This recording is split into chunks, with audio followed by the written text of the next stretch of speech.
Hi, travel with நாதன் என்னுடைய சேனலுக்கு ஆதரவளிக்கிற அத்தனை பேருக்கு முதற்க நன்றி. ஒரு சின்ன குட்டி கதை ஒன்று நான் படித்த புத்தகத்திலேருந்து ஒரு நல்ல ஒரு விஷயம் ஒன்று இந்த புக்கில் வருது. பாருங்கள் உங்களுக்கு விருப்பமாக இருந்தால் ஷேர் பண்ணுங்கள் இந்த விஷயத்தை. என்னென்னு கேட்டால்,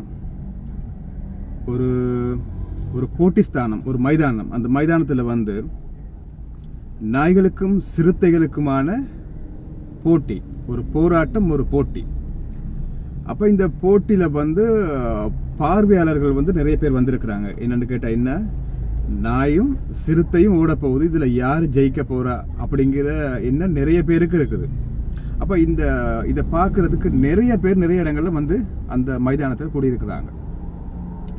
இப்போ போட்டி ஸ்டார்ட் ஆகுது, ஆரவாரம் ஸ்டார்ட் ஆகுது, நிறைய பேர் கை தட்டுறாங்க, ஆரவாரம் செய்கிறாங்க, எல்லாம் செய்கிறாங்க. அந்த போட்டிக்கு வந்திருக்க நாய்கள் எல்லாம் வெறித்தனமாக நிற்குது. என்ன வெறித்தனம்? நம்ம ஓட போகிறது சிறுத்தையோட, இன்னைக்கு ஜெயிக்க போகிறோம், ஓடி ஜெயிக்க போகிறோம் சிறுத்தையோட. இது வந்து வரலாறு முக்கியத்துவமான விஷயம் மாறப்போகுது, அமைய போகுது அப்படிங்கிற ஒரு வெற்றி கணிப்பில் ரொம்ப ஆரவாரமாக, ரொம்ப குதூகலமாக இந்த நாய்கள் வந்து ரொம்ப ஆக்டிவாக இருக்கிறாங்க. எல்லா நாயுமே இருக்குது. ஸோ அந்த நேரத்தில் சிறுத்தை என்ன செய்யுது? அதுக்கு அடைச்சிருக்க கூடு இருக்குது தான், அந்த கூடு திறந்துருக்குறாங்க. ஆனால் கூட்டுள்ளிக்க தான் இருக்குது. இந்த சிறுத்தை வெளியில் வரவே இல்லை. வாரம் ஸ்டார்ட் ஆகுது, எல்லாம் செய்கிறாங்க. வானத்தை நோக்கி புல்லட் போகுது, கன்னில் வெடி வைக்கிறாங்க, எல்லாம் ஸ்டார்ட் ஆகுது, நாய் எல்லாம் ஓடுது. ஆனால் இந்த சிறுத்தை பார்த்தீங்கன்னா அது ஓடவே இல்லை. இந்த சிறுத்தை ஓடவே இல்லை, அது கூட்டுக்குள்ளேயே இருக்குது.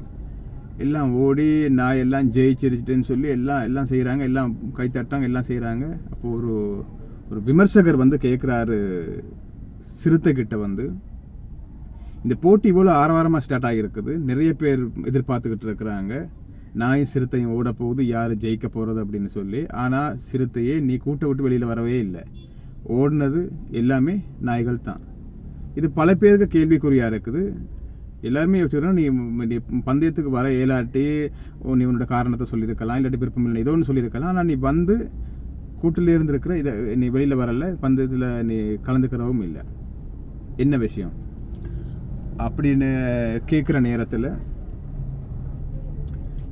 சிறுத்தை என்ன செய்யுது? ரொம்ப கூலாக ஒரு பதில் சொல்லுது. என்ன பதில் அது?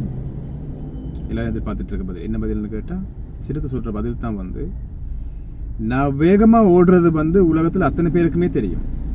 நான் ஏன் வேகமாக ஓடுறேன்? என்னுடைய இரையை தேடி ஓடுறேன். எனக்கு பசிச்சா உணவு தேவை. அந்த உணவை தேடுறதுக்கு வந்து நான் வெறுமனே இருந்த இடத்துல சாப்பிட இயலாது. நான் ஓடினா தான் எனக்கு உணவு கிடைக்கும். அப்போ நான் ஓடினா தான் உணவு கிடைக்கும் அப்படிங்கிறது வந்து எனக்கு மட்டுமே தெரியும். அப்போ ஆகையால் வந்து நான் நாய்களோட ஓடி என்னுடைய வேகம் நாய்களுக்கும் பார்க்க கூடுதலாக தான் இருக்குன்னு சொல்லி உணர்த்த வேண்டிய அத்தியாவசியம் எனக்கு இல்லை. ஆகையால் எனக்கு தேவையான பட்சத்தில் நான் ஓடுவேன். அந்த ஓட்டம் எவ்வளோ வேகமாக இருக்கணுங்கிறத தீர்மானிக்கிறது நானாக தான் இருக்கும். என்னுடைய பசியை போக்குற அந்த இடத்துல வந்து என்னுடைய வேகம் இருக்கும். ஸோ இது தான் என்னுடைய பாலிசி. அப்போ யாருக்காக நான் ஓட வேண்டிய அவசியம் இல்லை. எனக்கு தேவைப்பட்ட நேரத்தில் நான் ஓடுவேன். அந்த ஓட்டத்தை நான் வேகத்தை கூட்டுறது குறைக்க என்னுடைய கையில் தான் இருக்குது. அதுக்கு நான் தான் டிசிஷன் மேக்கர் அப்படின்னு சொல்லுது இந்த சிறுத்தை. நண்பர்களே, இதில் தெரிஞ்சுக்கொள்ள ஒரு விஷயமான பாருங்கள், ஒரு முக்கியமான விஷயம் ஒன்று, ப்ளஸ் பாயிண்ட் ஒன்று. இது வந்து மனுஷ வாழ்க்கையில் நம்ம எல்லாத்துக்குமே ஒரு அவசியமான விஷயம் தான். என்ன காரணம்னு கேட்டால், நம்ம எல்லாருமே வந்து யாருக்காக ஓட வேண்டிய அவசியம் இல்லை. நமக்கான தேவைகள் எங்கே இருக்குதோ அந்த தேவைகளுக்காக நம்ம எப்படி ஓடணுமோ அதுக்கேற்ற மாதிரி ஓடினா போதும். இதில் வந்து அவங்க பார்ப்பாங்க, இவங்க பார்ப்பாங்க அப்படின்னு சொல்லி நம்ம ஓட தேவையில்லை. நல்ல ஒரு பாயிண்டான விஷயத்தை பாருங்கள். சிறுத்தை வந்து நாயோட ஓடித்தான் ஒரு வேகமான ஒரு ஓடக்கூடிய சிறுத்தை அப்படிங்கிற நிரூபிக்கணுமா? இல்லையே, அவசியம் இல்லை. அதே மாதிரி தான் நம்மளுடைய வாழ்க்கையிலையும் வந்து நாம் வந்து யாருக்காகவும் வந்து நம்ம வாழ வேண்டிய அவசியம் இல்லை, யாருக்காகவும் நம்ம நிரூபிக்க வேண்டிய அவசியம் இல்லை. ஸோ இந்த கதை வந்து நான் ஒரு புத்தகத்தில் படித்தேன், நல்ல புத்தகம் உண்டு. இந்த கதையை பாருங்கள். ஸோ அந்த புக்கை நான் கூடிய சீக்கிரம் அந்த புக்கையும் வந்து நான் எடுத்து போடுறேன், வாட்சி பாருங்கள். நல்ல விஷயங்களாக இருக்குது. இந்த விஷயங்களை முடிஞ்சால் ஷேர் பண்ணுங்கள், முடிஞ்சால் லைக் பண்ணுங்கள். ஓகே நண்பர்களே, தேங்க்யூ.